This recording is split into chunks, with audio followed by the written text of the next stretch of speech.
Hey guys, it's Kevin. Today we're going to work on this Officejet Pro 9018. It starts out okay, and then you're going to hear some knocking sound inside.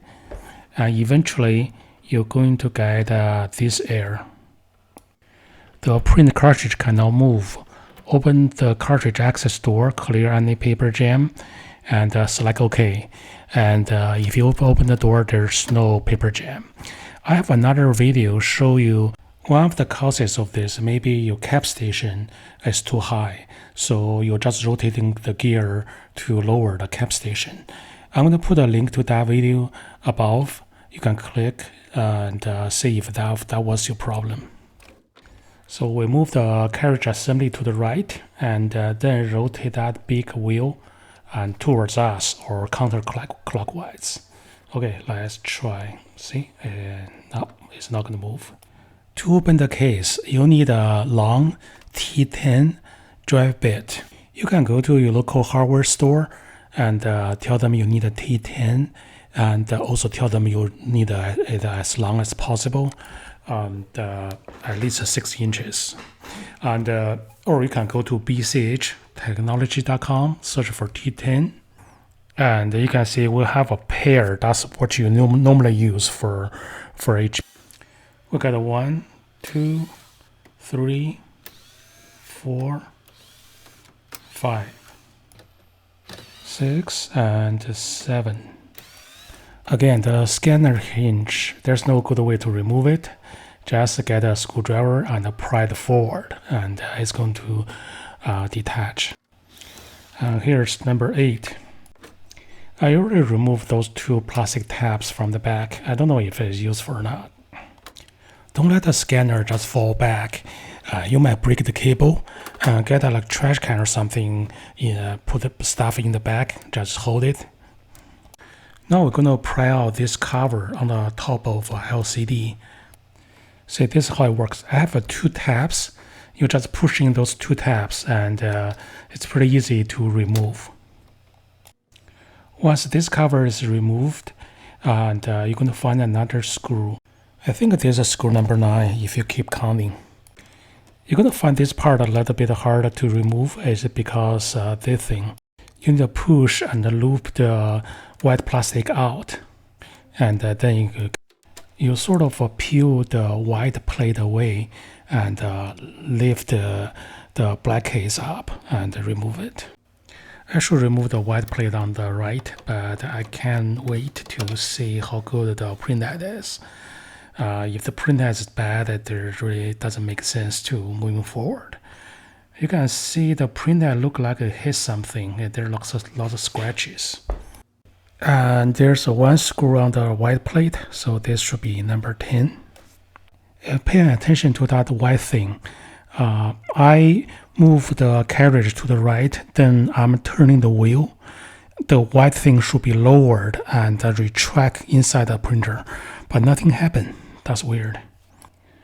Let's take a look. Do you see what I see?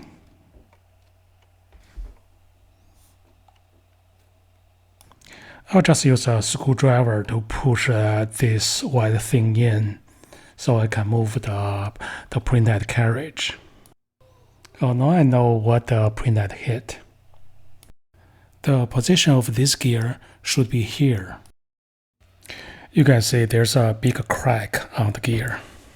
Okay, now we go back to our beloved bchtechnology.com and we're looking for a PF gear, PF paper feed gear for 900. Or if you want to do the hard way, go to printer parts, HP, paper handling, and this is for 900 and this is for 800. This rod is called a paper feed rod or PF rod. The gear transferred power to the cap station. When I push the printhead assembly to the right, you can see the little gear comes out. Now when the PF rod spins, it retracts the cap station. So if your PF gear is broken or missing, the cap station cannot be retracted, and they attach the printhead assemblage, and so your cartridge cannot move. You can see it has the shape of the rod. I'm going to mark the top gear teeth, so I know which way is straight up. So I can rotate the rod and make sure it goes straight up to match up with my gear. Put it on is just lots of patience, and it might fall out, and you have to pick it up and reinsert it. But once you get on it, it's just really enjoyable. Just push it to your left until it fits in.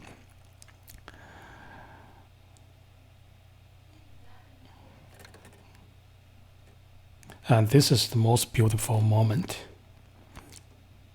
I'm almost in tears now.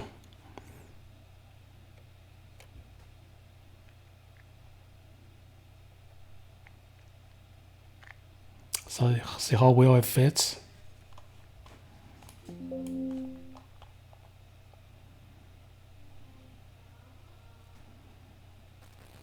And let's try to spin it. Perfect.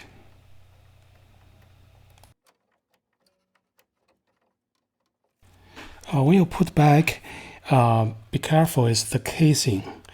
You want to do is roughly put the casing in, but do not totally close it. So just leave it like this, because you need the hinge of the scanner to be sandwiched between the base and the top cover.